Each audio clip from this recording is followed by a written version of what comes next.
Saat ini bank di Amerika Serikat sedang giat melego kredit propertinya dengan harga diskon besar-besaran, karena update terkini tentang kemampuan cicilan debitur menunjukkan kondisi akan segera macet. Ini adalah kondisi yang cukup berbahaya ke depannya bahwa nilai properti diprediksi akan segera anjlok, terutama di sektor real estate komersial. Masalah besar yang dilaporkan salah satu pengelola dana lindung kredit bahkan lebih ekstrim dengan mengusulkan penghancuran bangunan properti sebagai sebuah solusi terakhir karena mengubahnya menjadi unit apartemen atau unit lainnya tidak mungkin dilakukan. Ini tentunya akan menjadi langkah yang cukup dramatis. Pembahasan mengenai masalah ini perlu kita ketahui bersama tentang apa yang sebenarnya terjadi di sektor properti komersial di Amerika saat ini sebagai gambaran dampak yang mungkin akan ditimbulkan oleh sektor perbankan bahkan prospek bisnis dan ekonomi secara lebih luas ke depan. Menurut banking koresponden Financial Times, real estate komersial adalah menara berikutnya yang akan terpuruk ke dalam krisis. Itulah sebabnya saat ini bank berlomba untuk menjual portofolio mereka dengan diskon besar-besaran.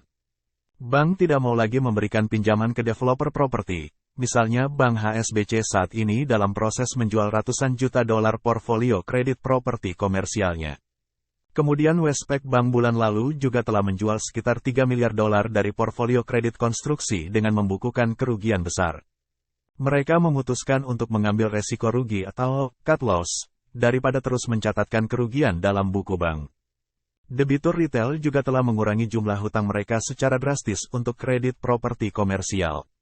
Sementara saat ini tercatat lebih dari 2 kali lipat stok kredit properti perbankan yang tersedia untuk dijual senilai lebih dari 2 miliar dolar selama kuartal pertama tahun ini dan mereka akan terus menjualnya pada kuartal kedua ini.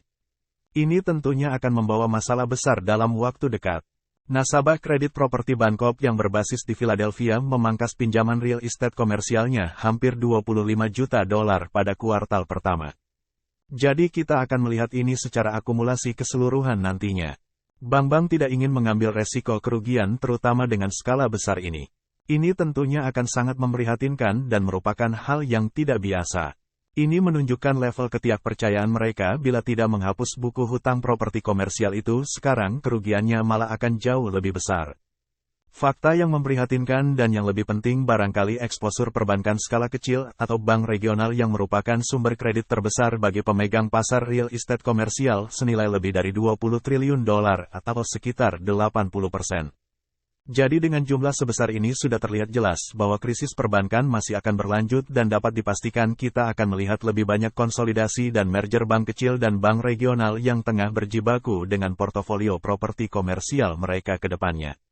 Jadi apa yang sebenarnya terjadi dari perspektif bank bila mereka ingin segera membuang kredit mereka dengan segala cara? Padahal secara teknis saat ini masih tergolong lancar, karena debitur masih melakukan pembayaran tepat waktu meskipun mengalami masalah seperti properti mereka tidak laku atau banyak unit kosong sepi penyewa. Namun mereka masih lancar melakukan cicilan bulanan. Jadi apa alasan mereka ingin tetap menyingkirkan portfolio tersebut?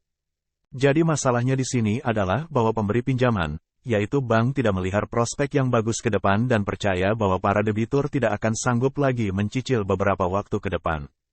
Bank sekarang mulai berpikir demikian, juga makin berisiko untuk terus meminjamkan kepada para debitur properti dan mereka lebih suka membukukan kerugian sekarang daripada nanti mencatatkan potensi kerugian yang makin besar. Menurut Wall Street Journal, hampir 1,5 triliun dolar hipotek komersial akan jatuh tempo selama 3 tahun berikutnya. Bank percaya bahwa banyak dari tuan tanah pemilik lahan komersial ini sangat rentan akan gagal bayar. Apalagi memberikan refinancing dengan tingkat bunga yang jauh lebih tinggi akan jauh lebih beresiko.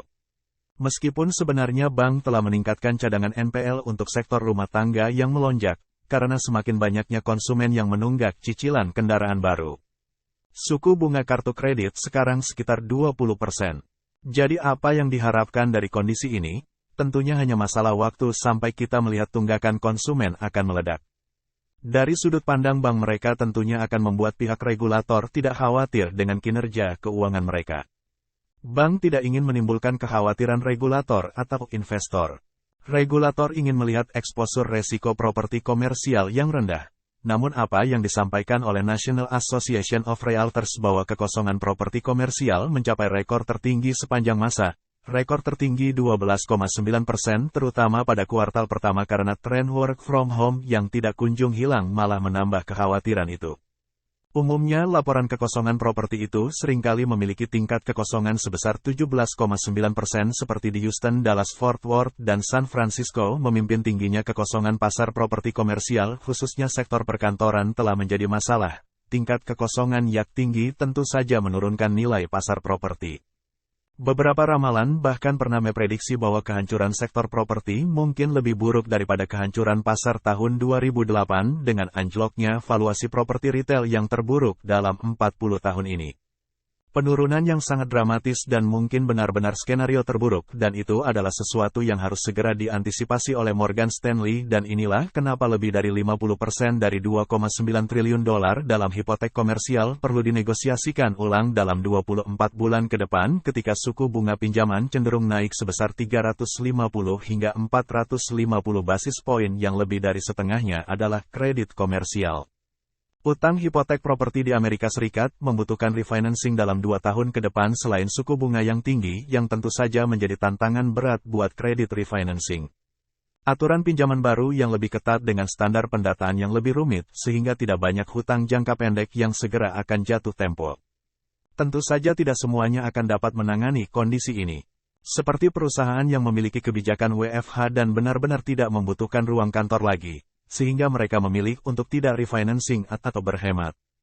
Kekosongan properti akan terus naik dan nilai properti komersial perkantoran kemungkinan besar akan terus turun karena akan ada kelebihan suplai tapi tidak cukup permintaan.